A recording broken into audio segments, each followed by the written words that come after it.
Well, welcome. I'm Dr. Michael Furlong. Welcome to our fourth edition of Ask Dr. Furlong on Facebook Live. We've done a few of these now, this being our fourth one. We're really excited about today's live event because we're going to be taking questions from you, and hopefully we'll be able to answer those questions. I'd also invite you to share this with your contacts and your friends if you'd like to be able to show them or share with them today's content, because we're going to talk a little bit about not only laser vision correction and what we can correct, but we also are going to have a discussion here with one of my honored guests here, who is Nando Gonzales. He is a true American hero. He's a veteran of the Marine Corps, and he's going to talk a little bit about his story. Now, I did surgery on him a couple of years back when he came to me trying to determine if he would be a good candidate. He had a really complex vision problem with a high degree of astigmatism, and I get this question a lot about, can we fix astigmatism with LASIK surgery? And so we're going to talk to him a little bit about his story and how we were able to help him see better and function better by correcting his vision problems. So we wanted to go through some questions here in just a little bit, but I wanted to introduce Nando, and maybe you can tell us a little bit about your history of your vision problems. So how young were you when you got your first pair of glasses, and how that affected you as you got through high school and then into the armed forces? Started early on, probably in high school was the first time I actually got my eyes checked. Turned out my eyes weren't that good. Everything I was seeing was blurry. Started only using them for reading. So I'd only use them for reading every now and then, and eventually you just get accustomed to that clear vision, and you end up using them for more than what they're used for, and my eyes just became dependent on them. And then moving into the Marine Corps, same thing. I just needed that vision, so I constantly was wearing glasses, even though it started off just for reading. And then I permanently just relied on them. So the first thing in the morning, putting the glasses on. Were you ever a candidate for contact lenses? Yes, I wore contacts. Didn't like them. I can't do anything with my eyes. I mean, eye drops alone, I get 5 of them, maybe 1 will go in. Yeah. So trying to get a contact in there just didn't work for me. Okay. I did wear contacts, but they were constantly blurry and moving out of focus. Yeah.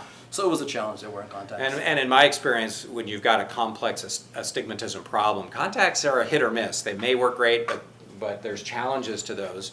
And when you were active duty, I mean, I can only imagine how, in certain circumstances, it must have been very challenging for you. Yep. Because if you've got glasses, in which, by the way, his were relatively thick, they have limitations. Your peripheral vision isn't great as a result, because glasses just sit in front of your eye, and so your side vision may not be good. And then just mechanically having to have this weight on your face as you are as active as you have to be. Yep, absolutely, yeah.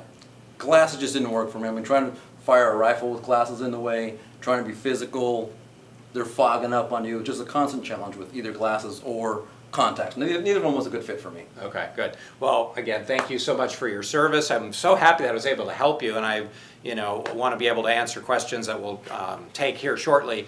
Was there anything about the experience that you went through that you'd like to share, just as far as, were you apprehensive? Were you scared about the procedure? How did it go? 100% scared. 100%. I was terrified. I've always been the mentality of, if I lost a finger, lost a foot, lost an arm, I can get by. If you mess with my eyeballs, I don't know how I'm getting through life. So I was 100% scared. I didn't know what was going to happen. I was always the mentality of, what if you do too much? What if you laser off too much and I lose my eyesight completely? So I was terrified coming into it, not gonna lie to you. 100%. Okay. Yeah.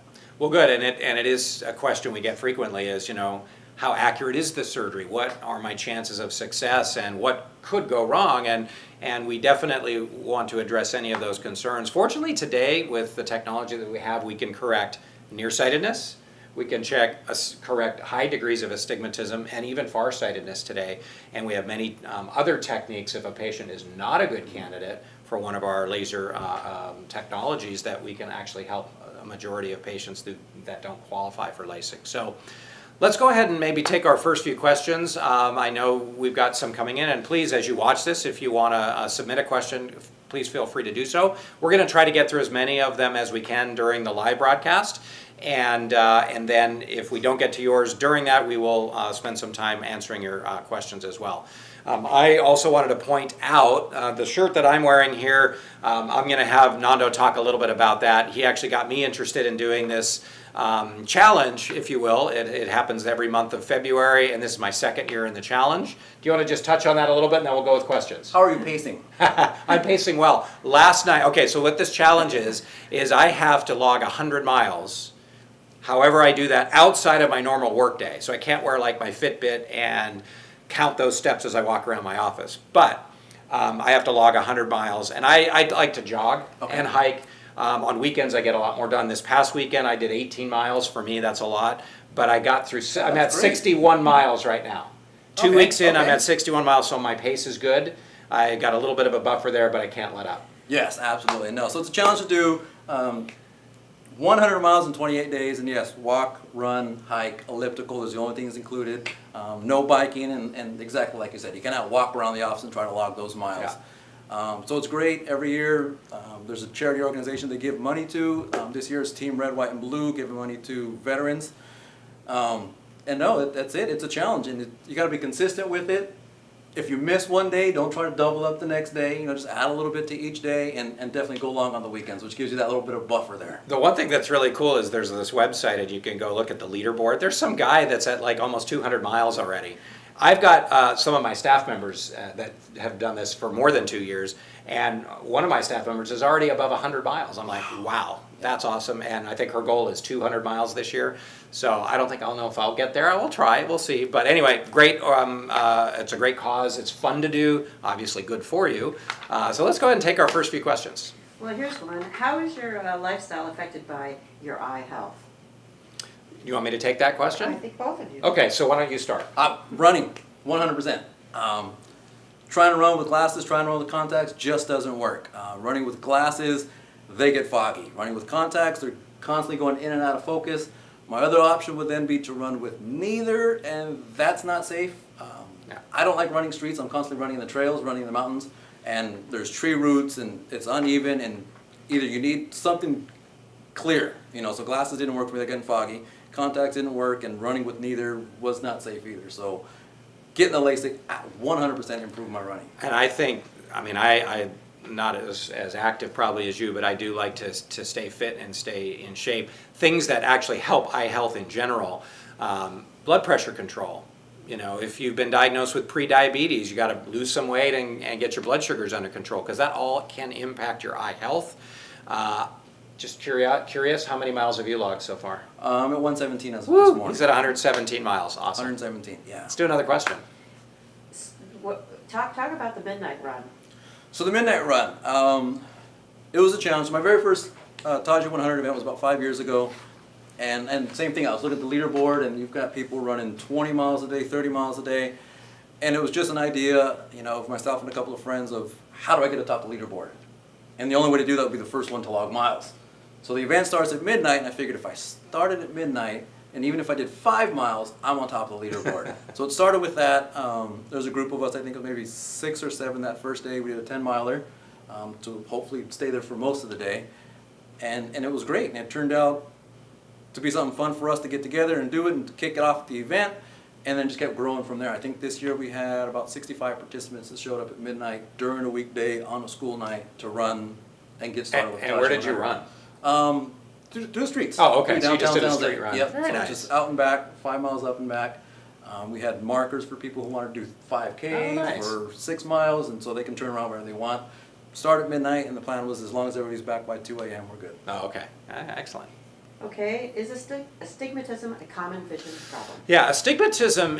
We hear the term a lot when you go to the eye doctor. They say, "Oh, you've got a large degree of astigmatism," and it just means it's a focusing problem. And glasses and contact lenses can address it pretty well for most people. There are some variations of astigmatism that sometimes is challenging, but it just means that the cornea, the part of the eye that does most of the focusing, is not perfectly round like a soccer or basketball. It's a little bit more shaped like a football, and our challenge is to use the laser to reshape it and make it a little bit more rounded on all 4 sides, and that's how we correct astigmatism. It affects vision oftentimes by creating a ghosting or a doubling of images. So if you were to look at a street light or a traffic cone or something like that, you might see that object and then right next to it see another object either of the same or slightly less intensity. So it causes distortion and visual aberrations. So fixing it with glasses or contacts, or we can now with the laser treatments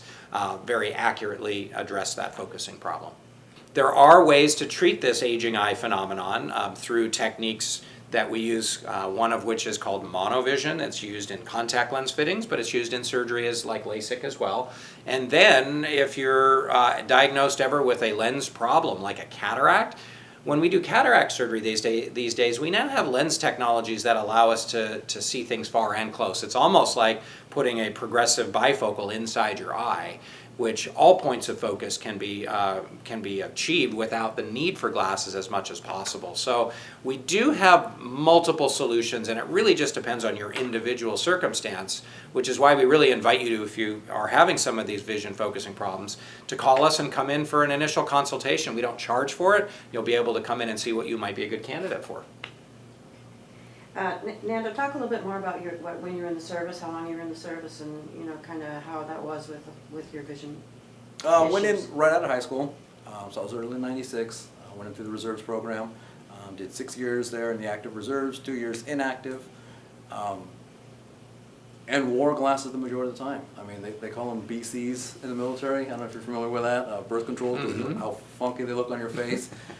You don't get a pair of brand new glasses. They're previously worn, so the pair I got were already full of scratches to begin with. I wasn't aware of that. No, not at all. I wish they were brand new. No, they came with pre-scratched already. Interesting. In there. They broke them in for you. Yeah, Okay. pre-scratched. Yeah. So I had to wear them the entire time. Nando, talk a little bit more about Team Red, White, and Blue you mentioned. Team Red, White, and Blue, that's who we've partnered up this year with, and I say we, I'm speaking on behalf of them. Taji 100 has paired up and given a lot of their, almost 100% of their donations that they've raised this year are going to Team Red, White, and Blue. It's an organization for military veterans, getting them familiar, back into civilian lifestyle, bringing them back, getting them more active, whether it be through running events, even just dinner events. Sometimes they'll have, triathlon training, whatever it is. They try to bring the veterans together and get them through life again, because making that transition from military to the civilian life, a lot of times people struggle with that. Oh, So it's a bringing big them together issue. There's no question about it. And in our Gift of Sight program, the last couple of years, we've been able to help many veterans with their vision needs. But we see them successfully transitioning with the help of organizations like Team Red, White, and Blue. So I wanted to, looks like we're running a little bit low on time, so we're going to probably wrap it up here soon, but I wanted to invite you to continue to submit questions online if you'd like to, because we will get to those, and if you just follow the Facebook Live feed later, you will see the answers to those questions. Thank you, sir, for coming in and spending Thank some you so time with much. me on our Thank you. Facebook Live event. We really appreciate it. Thank you. And we look forward maybe to having you back sometime. Would you be willing to do that? Absolutely. Excellent.